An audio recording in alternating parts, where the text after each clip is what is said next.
Assalamualaikum guys. Hari ini kita akan belajar tentang dampak sosial informatika. Sebelumnya izinkan kami untuk memperkenalkan diri masing-masing terlebih dahulu.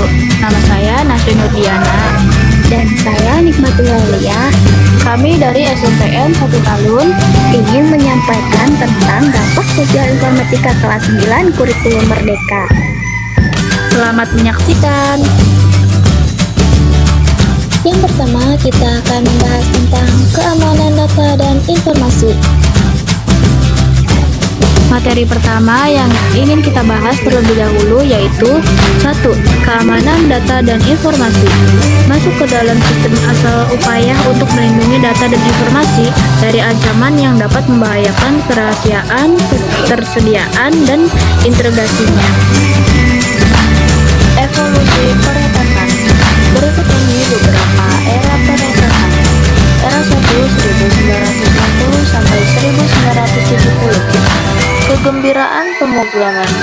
Peretasan dilakukan oleh programmer dengan membuat aplikasi, game, mengembangkan web, dan lain-lain tanpa merusak data. Era 2 1970 sampai 1990. Sisi gelap peretasan. Peretasan sudah dimulai dilakukan untuk merusak mencari data orang lain. Munculnya worm 1988 yang dapat menyebar melalui jaringan komputer dengan cara menggandakan file dalam komputer sehingga memperlambat kerjanya. Era 3 1990 sampai sekarang. Alat untuk kejahatan black hat hacker.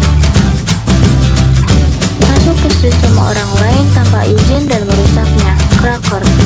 White hat hacker. Masuk ke sistem orang lain dengan izin dan tidak merusak. Grey hat hacker.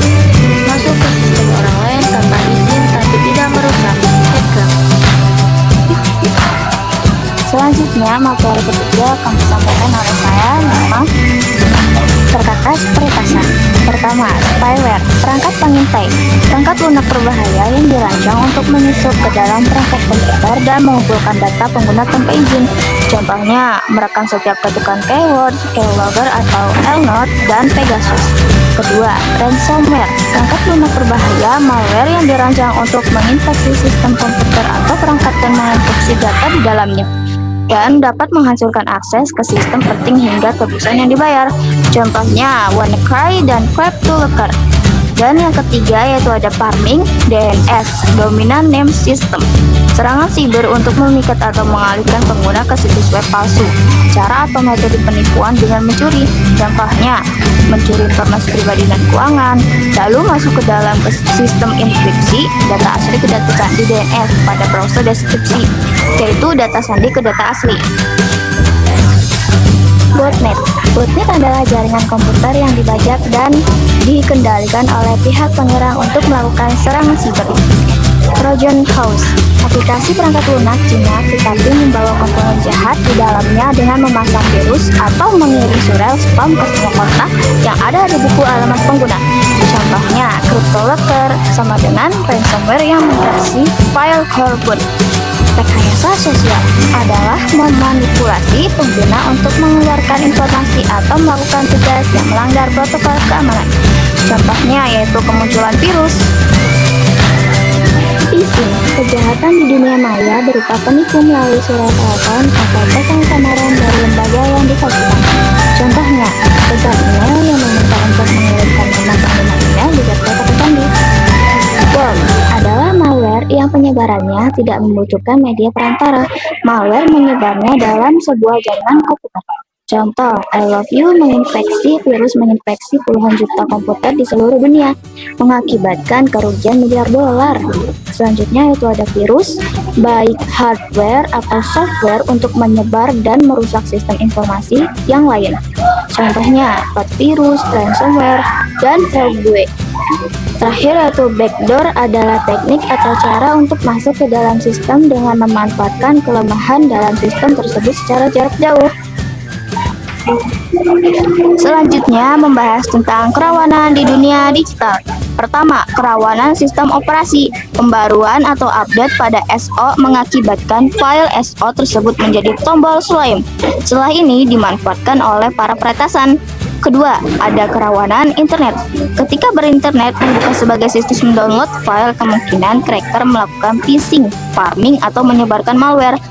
Dan yang terakhir yaitu ada kerawanan sifat manusia, isinya tentang Internet of Things.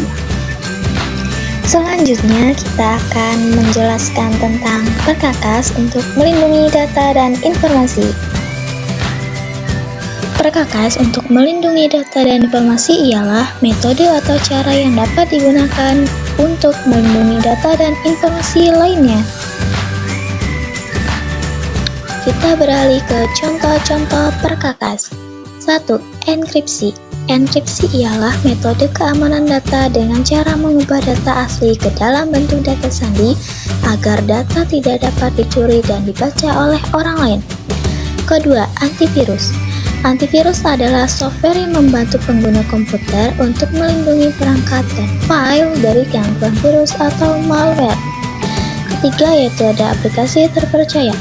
Penggunaan aplikasi terpercaya yang original dan bersertifikat yang digunakan pada perangkat adalah salah satu cara melindungi perangkat kita dari pencurian.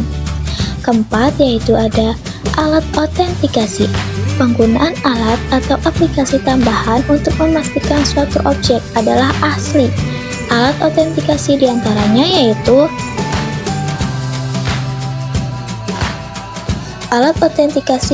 ada 3. Yang pertama adalah autentikasi web. Website dapat diautentikasi bahwa web tersebut otentik atau asli dengan cara memberikan pertanyaan CAPTCHA atau memilih gambar yang tersedia. Yang kedua adalah autentikasi pengguna. Penggunaan username dan password, sidik jari, suara, wajah, retina mata, dan lain-lain. Bahkan ada beberapa website yang menanyakan nama guru favorit sebelum proses login. Dan yang terakhir yaitu ada rekayasa sosial, adalah memanipulasi pengguna untuk mengeluarkan informasi atau melakukan tugas yang melanggar protokol keamanan. Contohnya yaitu kemunculan virus. Oke guys, jadi materi selanjutnya adalah meningkatkan keamanan informasi. Berikut adalah beberapa perkakas peretasan. Pertama yaitu ada penggunaan fitur keamanan pada sistem operasi, biasanya menyediakan fitur Windows Security untuk keamanan data. Di antaranya yaitu ada virus and pin protection, account protection, firewall and network protection, application control and browser, device security, and device performance and hold.